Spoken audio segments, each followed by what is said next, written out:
உயிரே உறவே தமிழே. வணக்கம். இது இன்றைய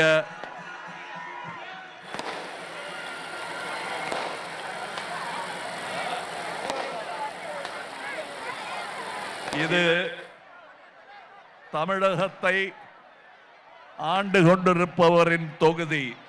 என் சகோதரர் மாண்புமிகு முதல்வர் திரு மு.க. ஸ்டாலின் அவர்களின் தொகுதி. இங்கே அவர் ஆட்சி மீண்டும் என்பதை விட நீடிக்க வேண்டும் என்பதுதான் நம் ஆசை. கொளத்தூரின் ஆசையும் அதுவாகத்தான் இருக்கும் என்று நம்புகிறேன்.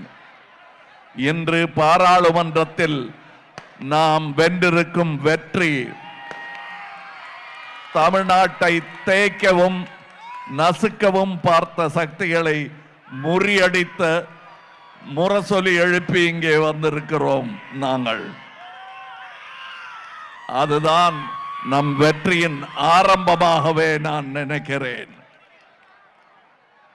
இந்து சமய நலத்துறை அறநிலையத்துறை அமைச்சர் திரு பி.கே. சேகர் பாபு அவர்கள் அவர் மாட்டுக்கு வேலையை செஞ்சுக்கிட்டே இருப்பார்.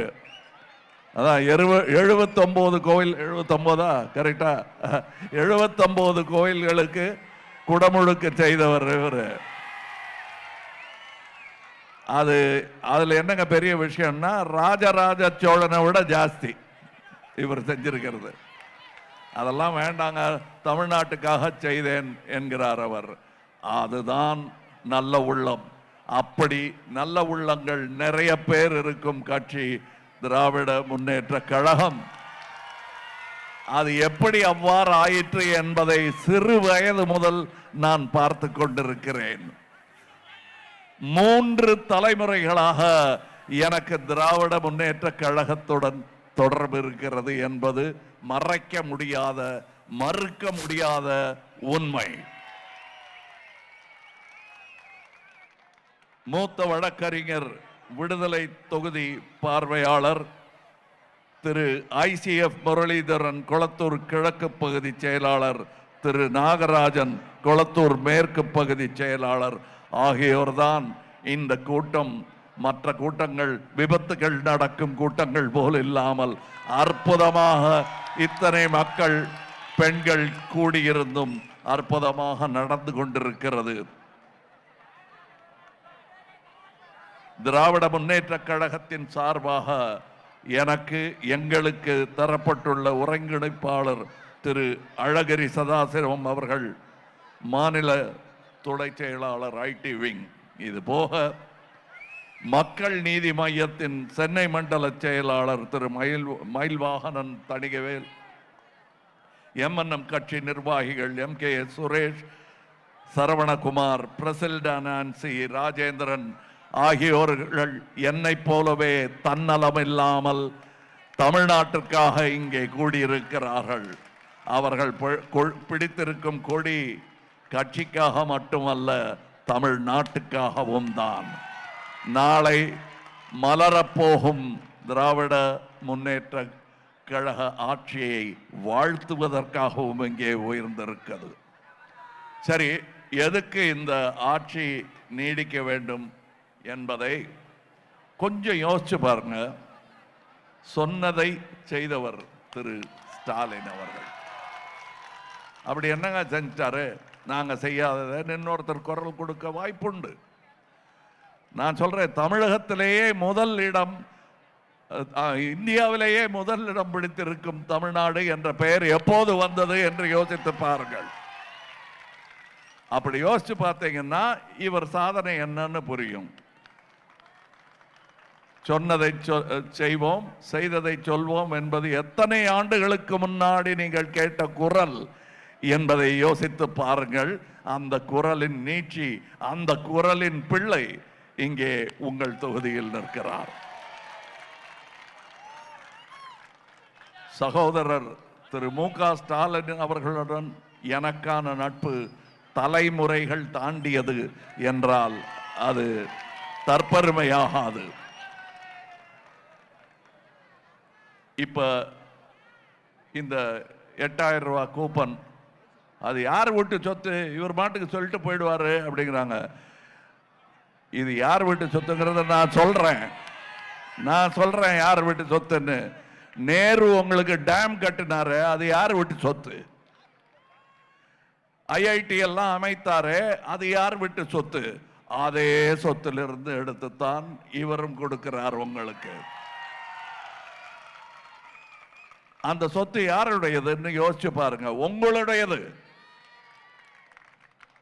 அதை நீங்கள் ஏதோ யாரோ வந்து கையில வச்சு அமுக்குறாங்கிறதுக்காக விட்டுறாதீங்க. இப்படி வந்து சேர வேண்டிய பணம் அது உங்களுக்கு 34 விழுக்காடு பெண்களின் கல்வியில் சேர்க்கை என்பது இந்த ஆட்சியில் நடந்திருக்கிறது.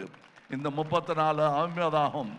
அங்கே இருக்கும் 34% இப்ப போராடிட்டு இருக்கோமே, அது 50% ஆவதற்கு முதல் வாய்ப்பு தமிழகத்தில் தான் இருக்கிறது என்று நான் நம்புகிறேன். சரி, ஒரு பள்ளிக்கூடத்தில் ஹெட்மாஸ்டர் பிள்ளைய நீங்க தேர்ந்தெடுப்பீங்களா வேலைக்கு? இல்ல பள்ளியின் முதல் மாணவனை வேலைக்கு தேர்ந்தெடுப்பீங்களா? பள்ளியின் முதல் மாணவன் இங்கே தமிழக தலைவர் தான். அவரை தேர்ந்தெடுக்கிறது தான் புத்திசாலித்தனம். நீங்க ஒண்ணு யோசிச்சு பாருங்க. இடி ரைடெல்லாம் விடுறாங்க அப்படின்னு சொல்றீங்களே, அது ஏன் பிஜேபிக்கு மாத்திரம் விட மாட்டேன்றாங்க? பிஜேபிக்கு இடி ரைடு வந்ததா நீங்க செய்தி கேட்டிருக்கீங்களா? ஸோ வெவ்வேறு கட்சிகள்ல இருந்து அவங்களுக்கு ஆபத்து வரும்போது இடி இணை இல்லாத ஒரு இடம் மிதவை எதுன்னு பார்க்கும்போது அது அவங்களுக்கு பிஜேபியை தான் போய் தேருது. அதுல இன்னைக்கு ஒரு சின்ன ஓட்டை விழுந்திருக்கு, ஜாக்கிரதை. இன்னைக்கு பாராளுமன்றத்தில் ஓட்டெடுப்பில் அவங்க தடிக்க விழுந்தது ஆரம்பம். அதை ஞாபகம் வச்சுங்க. என்னங்க இதுவரையிலும் பிஜேபிங்கிற பேரை சொன்னதே இல்லை, இப்ப டைரக்டா சொல்றீங்களேன்னா அதுக்கு காரணம் இருக்கு. அது என்ன பேர் சொல்றதுன்னு தெரியாம பேர் மாறிக்கிட்டே வருது. இந்து மகாசபைங்க, RSS, 2 எழுத்துல சொல்லுவீங்க, 3 எழுத்துல சொல்லுவீங்க. இப்படி மாறி வந்தது தான் இது என்பது மக்கள் எல்லாருக்கும் தெரியும். இங்க கொஞ்சம் தலை நிறைத்தவர்களிடம் கேட்டுப்பார்கள், சொல்வார்கள். சின்னவர்களுக்கு தெரியலன்னா பெரியவங்க கிட்ட கேளுங்க, கதையாவது சொல்லுவாங்க அவங்க. அப்புறம் யோசிச்சு பாருங்க. நீங்க இப்ப நான் ஏன் இந்த பேரெல்லாம் சொல்றேன்னா இது உங்களுக்கு புரியணும். ஒரு தலைமுறைக்கு தெரியவே தெரியாது. தமிழின துரோகிகள் அங்க போய் சேர்ந்துகிட்டு இருக்காங்க. சரி, திராவிடம் திராவிடம் திராவிடம் நாடு தழுவியது திராவிட குடும்பம்ங்கிறீங்க. அப்ப எந்த திராவிட கட்சிக்கு போட்டா உங்களுக்கு என்னன்னு கேக்குறீங்க. அதுல ஒரு சிக்கல் இருக்கு. இந்த திராவிட கட்சிக்கு தான் போடணும். அந்த திராவிட கட்சிக்கு போட்டீங்கன்னு வச்சுங்க, இந்தியாவுக்கும் பிரதமர் அங்க இருப்பார், தமிழ்நாட்டுக்கும் முதல்வரும் அங்கேதான் இருப்பார், டெல்லியில. தமிழ்நாட்டுக்கு முதல்வர் தமிழ்நாட்டில் இருக்க வேண்டும், தமிழ் உணர்வுடன் இருக்க வேண்டும். அப்படி இருந்தவர்களைத்தான் தமிழக முதல்வராக தேர்ந்தெடுத்திருக்கிறது தமிழகம். அண்ணா முதல். அதை மறந்துடாதீங்க. நான் அரணைஜார போட்டுக்கிட்டு ஸ்கூல்ல இருந்து ஓடி போய் பார்த்தேன் அண்ணா கோட்டைக்குள்ள போறது. அது எதுக்கு யாரும் எனக்கு சொல்லி கொடுக்கல. என் குடும்பம் காங்கிரஸ்கார குடும்பம், எங்க அப்பா காங்கிரஸ்கார குடும்பம், டிஎம்கேவை திட்டிக்கிட்டே இருப்பாங்க. இருந்தாலும் என் மனம் ஏன் இவங்க என்ன செய்யறாங்கிறத பார்க்க துடித்தது. பெரியார் ஒரு காரணம்னா கூட ஏதோ நல்லது நியாயம் சொல்றாங்களே இவங்க, எல்லாருக்கான நியாயமா இருக்காது. நீங்க வெவ்வேறு, நான் முதல்ல சொன்னேனே, வெவ்வேறு பெயர்கள் மாற்றி மாற்றி சினிமாலாம் வருமே, மாறு வேடம் போட்டுட்டு ஒரு மச்சத்தை வச்சுக்கிட்டு அடையாளம் தெரியாதுன்னு நினச்சிக்கிட்டு வருவாங்க. அவங்கள இந்த மாதிரி மச்சத்தை வச்சுக்கிறாங்க, மீசையை வச்சுக்கிறாங்க, தாடி வச்சுக்கிறாங்க. அது தம்பி வடிவேல் சொன்ன ஒரு ஜோக்கு தான் ஞாபகம் வருது. நீ தொப்பி வச்சுக்கிட்டாலும் கொண்டையும் மறைக்க முடியலையாப்பா. அந்த கொண்டை தெரியுது எங்களுக்கு, அது உங்களுக்கும் புரிஞ்சிருக்கும். இப்ப அதை நம்பிக்கிட்டு நீங்க போய் தமிழ் இனத்துக்கு துரோகம் பண்ண நினைக்காதீங்க, புரியுதுங்களா? அது இளைஞர்களிடம் சொல்லுங்கள். இதுவரை ஓட்டு போடாத அவங்க கிட்ட கொஞ்சம் பெரியவங்க சொல்லுங்க. அது டிஎம்கே காரனா தான் இருக்கணுங்கிற அவசியம் கிடையாது. அறிவுள்ளவனா இருந்தாலே போதும். காலேஜுக்கு போகும் தகுதியை பெற்ற பெண், அந்த பெண் சொல்வாள், ஒதுக்கி வைக்கப்பட்டிருந்தவர்களுக்கெல்லாம் இடம் கொடுத்திருக்கிறதே இந்த அரசு. அவர்கள் சொல்வார்கள். இந்த அரசு எப்படி நிறுவப்பட்டது என்பதை பின்னோக்கி பார்த்தீர்களே ஆனால் அந்த நீட்சி நீதி கட்சி வரையில் போகும். அந்த சாயல்ல தான் என் கட்சியில நீதிங்கிற வார்த்தை இருக்கு.